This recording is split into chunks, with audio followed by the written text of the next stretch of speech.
Howdy, everybody. This is a completely random live. This is what I like about having a channel when I have things that I want to discuss that are kind of on my chest a little bit. I can just turn around to the computer and I can just go live real fast. I'm going to be picking my daughter up soon. We're going to go hang out for the day.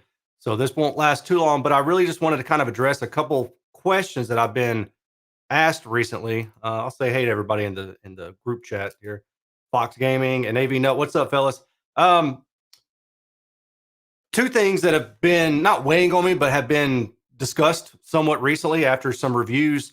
One is the JBL Studio 630. In that video, I discussed that I had tested the JBL Studio, I think it's the 530, a couple years ago, and that I never published the results. So here's the backstory because I didn't really explain it. My friend who lives in Georgia brought those over along with, I think it was the Clips Heresy 4. That's how long it's been. And let me know if if you want to test them, you can. Here they are. Give me a second. Again, this is completely live, so there's no editing going on. And I said, sure, I'll test it. So I tested the first one and it looked different than what is on ASR. And I think maybe even somebody else's review. I honestly don't recall. And I thought, I don't know about that. These are used. Maybe there's something up with them. So what's up, everybody in the chat? I'm not ignoring you. I just got to kind of get through this. So then I tested the second one because he gave me two samples. So what I'm going to show you all is the results of that. And if you can bear with me for a minute while I pull all that data up. Continue anyway. Let's see, is that right? Yes, that is correct. Okay.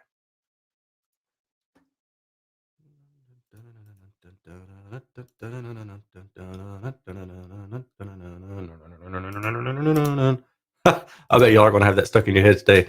Okay, so let me hide this chat. AV Nuts is still up there. Okay. So this is the result from the 530, the Studio 530. These are both samples. These are two different samples. And you can see that they both feature this high shelf right here and the upper mid frequency continuing forward. So they match in that regard, which doesn't match the results from ASR. And that's what everybody was questioning. Well, why are Aaron's results not the same? Is there an issue with Aaron's? Is there an issue with Amir's? Is there an issue? Was there an update to the lineup? And the simple okay. When you guys, because I was sent the link to ASR, when you guys see something that concerns you, please don't run amok asking each other questions and fueling fires. Just ask me. Just go to my page, ask me in the comment section of the video and just say, hey, I'm noticing this. Can you explain that? And I'll be happy to look into it. But I see a lot of people, what tends to happen is people just run wild with their imaginations. Oh, this X, Y, and Z thing, or somebody did this wrong, or somebody did this wrong. Okay, this is a case of nobody did anything wrong. The data that I'd shown was reference to the tweeter plane. And what I should have done, and luckily I never posted this data. This is partially why. I should have been showing the data from the mid-range or the midpoint between the tweeter and the woofer below it. Why do I say that? Well, it's pretty simple. Let's just look. Oh, what if I could? Hold on. Vertical is what I want. Okay. So on axis was where I measured at the tweeter level. If I go 10 degrees above that, we get a dip, but it kind of, that high frequency shelf, kind of changes a little bit, but it really doesn't get any better. But if you go 10 degrees below that, which will put you closer to the woofer, then what happens? Well, that high frequency shelf drops off and there's more of a blend between the mid-range to the high frequency. So my expectation would be that Amir probably measured from roughly that same point. He probably didn't measure from the tweeter point. I looked at his data. It doesn't say, at least that I saw for sure, but that would probably be the discrepancy there. I don't think that there's any cause for concern about models changing between what I tested and what he tested. The one thing I did notice, though, is that both of my samples have, let's see here.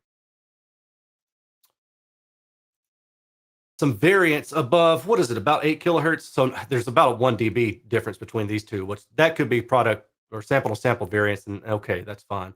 But above about 8 kilohertz or so, we can see that there's more variance in the two units that I had. They were a pair of speakers.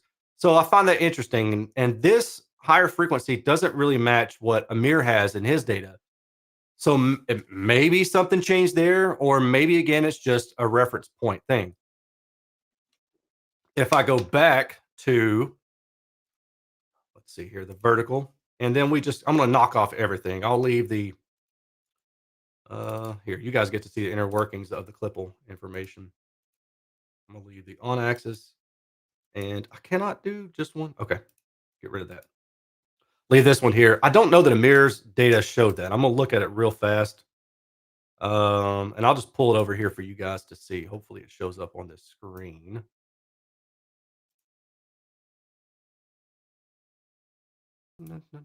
Okay. So that's what Amir has for his data. I'll blow it up. So notice the higher frequency, and then we'll go back to mine as soon as I can find it. Give me a second because I'm remoting into my other desktop. And here's mine. So it does seem a little bit different.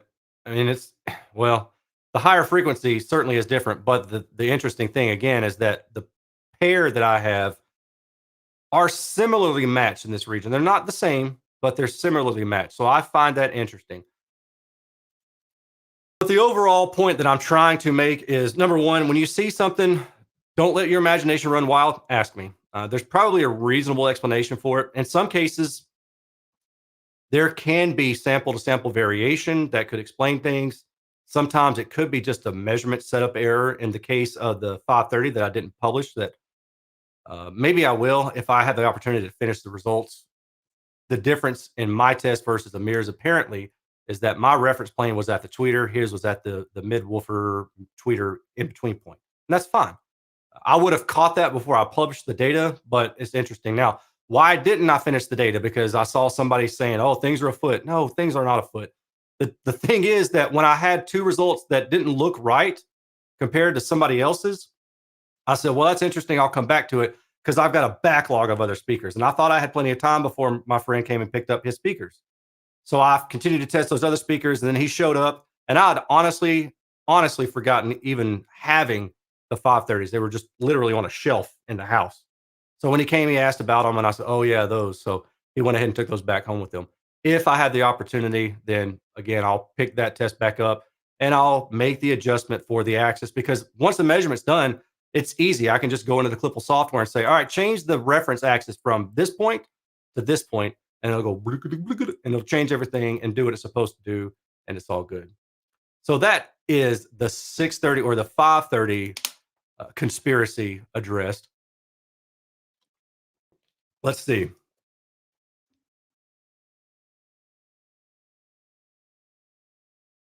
Company should provide, where's the acoustic center? Hey, so that actually is a really good point. And this is something that I run into. I see all your guys' results and I appreciate it. This is something that I run into a lot. You know, manufacturers may not tell us most of the time. So this is the interesting thing. Most of the time, if it's a wave-guided speaker, then the reference plane is going to be between the tweeter and the mid-woofer. And I say that a lot. You're probably sick of hearing me say that, but I want people who don't know to understand that. But there are times where the reference axis is designed to be at the tweeter. So the March Audio Soin Tuba, a fantastic speaker, large waveguide, 6.5-inch midwoofer below it. You might think that the reference axis is between the two, but if memory serves, I think the reference axis is actually at the tweeter. So it's up to the designer. Their crossover really decides where that reference axis is. Another one that was going to throw you for a loop, the JBL Studio 630 bookshelf that I just tested. I told you guys that the reference axis seems like it's between the waveguide and the tweeter, and the waveguide and the midwoofer. And the reason I determined that, or the way I determined that, was just looking at the measurements and kind of breaking it down. Okay, well, in the crossover region at the tweeter level, there's a hole there. It kind of dips down, and you can see that in the measurements. In the crossover region at the midpoint, there's not a hole there. It's more smooth and consistent through there. So Okay, most likely the reference axis is that midpoint. However, the Studio 698, which I've got coming up for review in a couple days, you guys will see that if you're a patron, then that video is already out and it's been available to you for a couple days now. That speaker, two eighths, a 6-inch mid, a waveguided compression driver at the top. Now you might think, okay, waveguided compression driver, mid below it, reference axis is between those 2 points. Well, it's not. In that speaker's case, the reference axis is actually at the tweeter. So even within the same line of speakers, the reference axis may not be the same. Give me 1 second here. I've got a little bit of a head cold, so okay, had to clear that up. Um, and it's important to note that. And so for the past 2 or 3 years, that's what I've done is I've measured the speaker. Actually, normally what I'll do is as soon as I get the speaker in, put it on the Klippel, I will set the microphone up at the tweeter axis, and then I'll set it a little bit below it, and I'll say which one is most likely the reference axis. And then I'll run the runs with that. I'll look, and if it works out to be that way, then great. But if the data shows that it's somewhere else, then I'll reorient the reference axis in the software, rerun the software, not the entire sound run, but just the software. And then it'll spit out the results for that. And then I'll post those online. I'll talk about it and I'll tell you the reference axis appears to be at this point because that's the smoothest overall response through the crossover region typically. So with that said, let's talk about another thing. I posted the Kef LS60 tower speaker about well, I'm just going to show you guys too. This speaker right there. I posted this review a couple weeks ago. Great speaker. The only issue that I really had with it was just output levels were kind of just like, I wish there was more. I was about 10 feet away, and I discussed this in the video. I said, I think at about 10 feet away, was I maxing somewhere around like 99 decibels or something for the stereo pair in a room, 10 feet away again.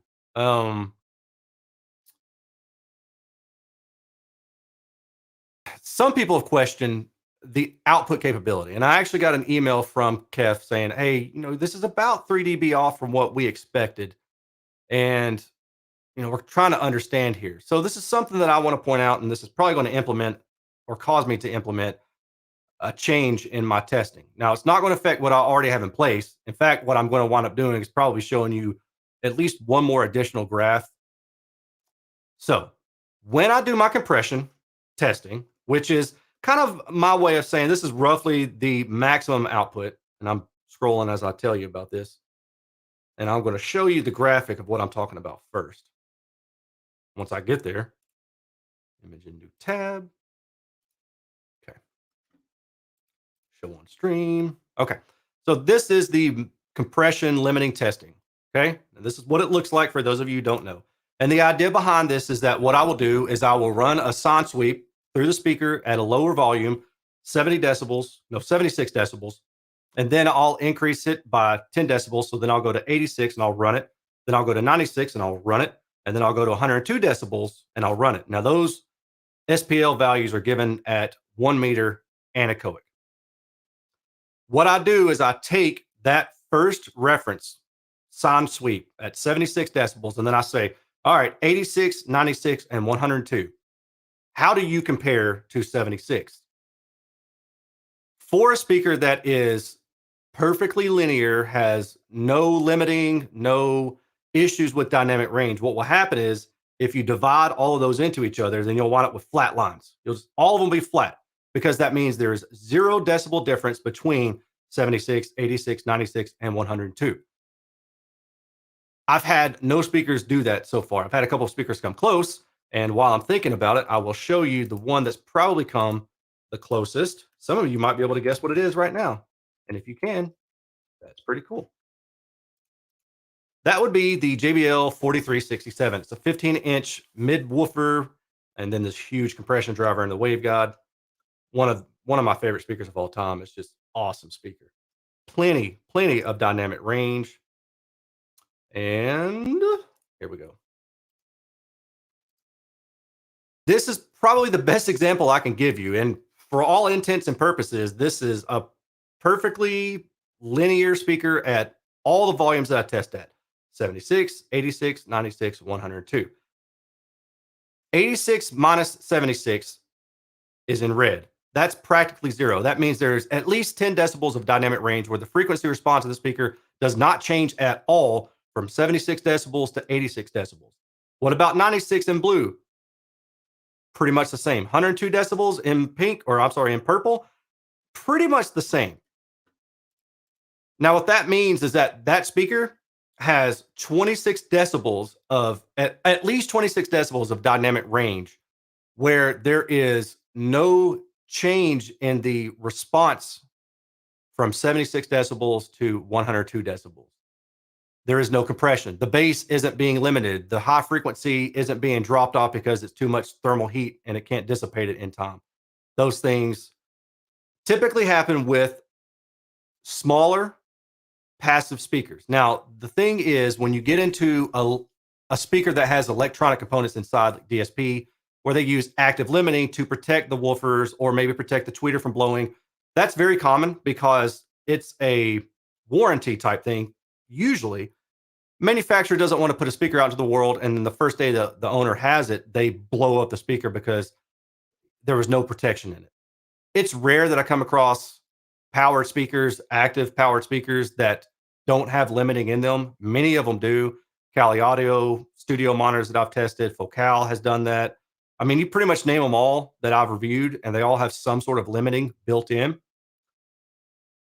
So then the question comes into play: does my testing of dynamic range limiting in this manner make sense?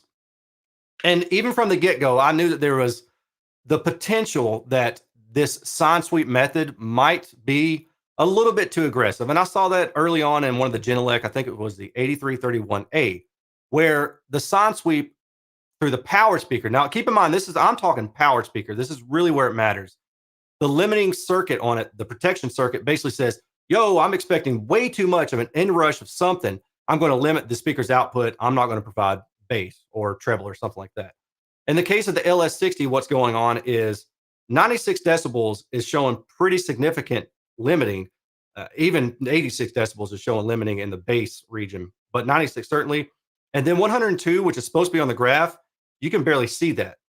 What that means is that you have lost below 100 hertz, 1 decibel or more in the bass for the LS60 at 96 decibels at 1 meter. But going back to the question, is that a sufficient way to show compression or limiting for a powered speaker? Because that's a protection network kind of thing with real music. Real music, this is the key. With real music, does it behave the same way? Most of the time, no. In my experience, what happens is, as I'm listening, move myself over here. As I'm listening to the speaker, if I'm cranking it up, I may not notice as much compression as that sine sweep data point shows me. I still notice compression, but it's not as severe. So the cool thing is that I'm already testing compression when I do multi-tone distortion. So just to clear one thing up too, sine sweep goes like 20 hertz to 20 kilohertz, or however wide you want to set it. You can do whatever, but that's what it sounds like. Multi-tone distortion is like pink noise. It's like, but it's very full. And the idea is that multi-tone distortion testing is supposed to emulate real music.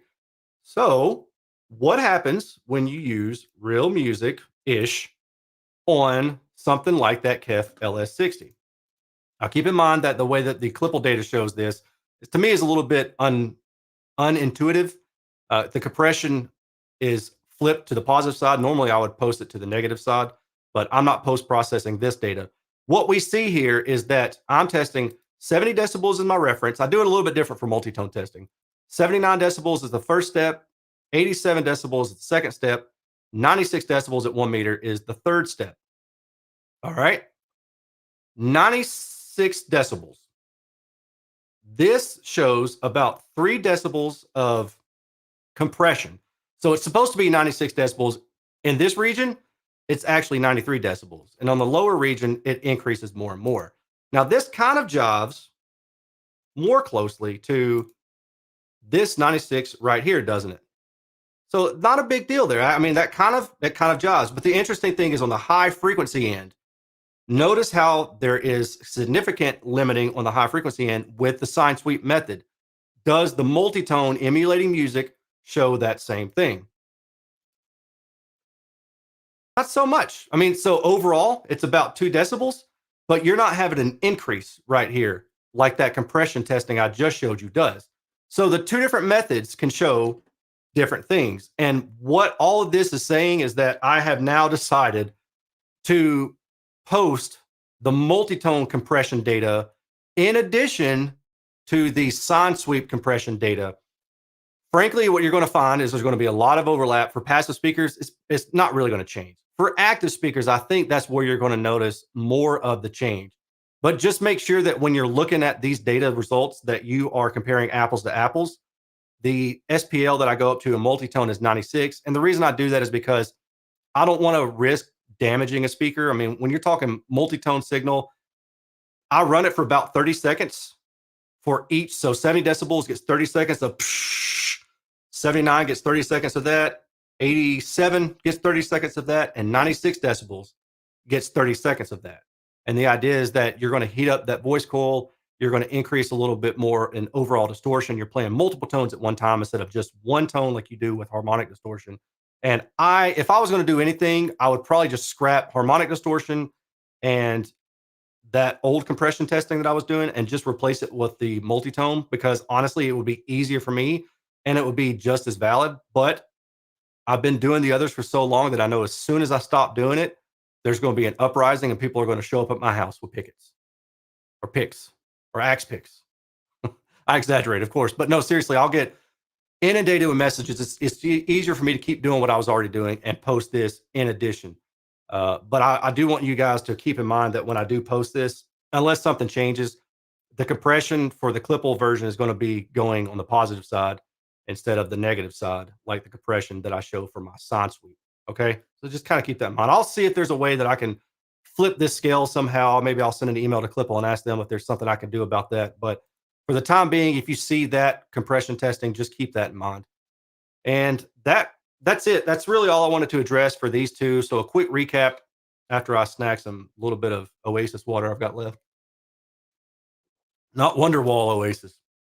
Just like there's hardly any water and might as well be an Oasis that I'm staring at because there's practically none there. The recap.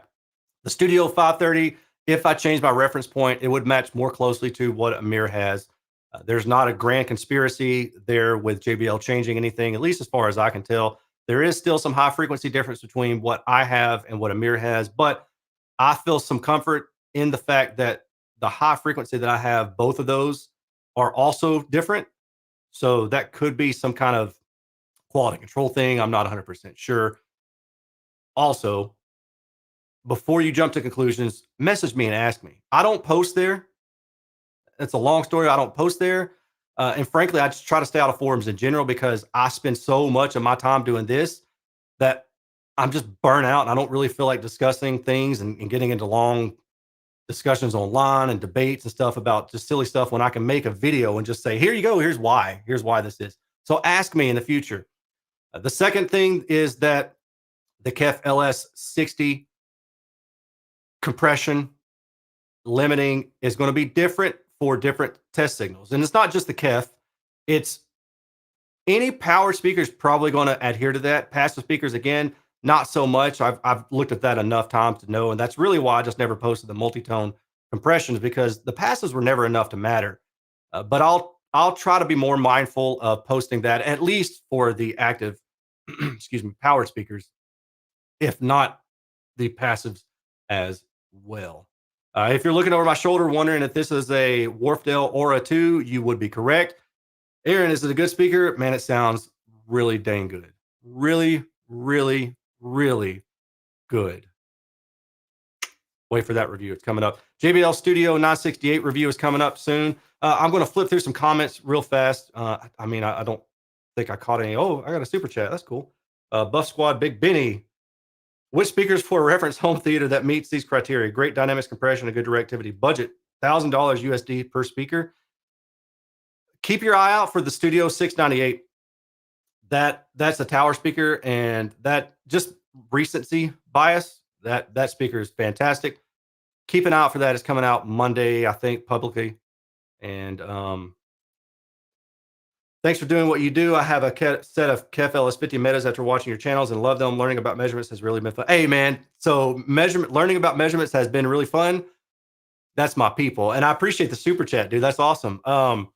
Yeah, man. Measurements are cool. You know, like I get that some people are really adverse to them. They don't want to deal with them. I think maybe it's because for the longest time, there was this notion that, if a speaker wasn't measuring a certain way, then it didn't sound good. And that's not the case. There's so many other attributes to speakers that matter other than just the on axis response that we have to take into account. Then can we EQ it? And that's actually a video I was going to create at some point, just what it is about speakers that you're interested in.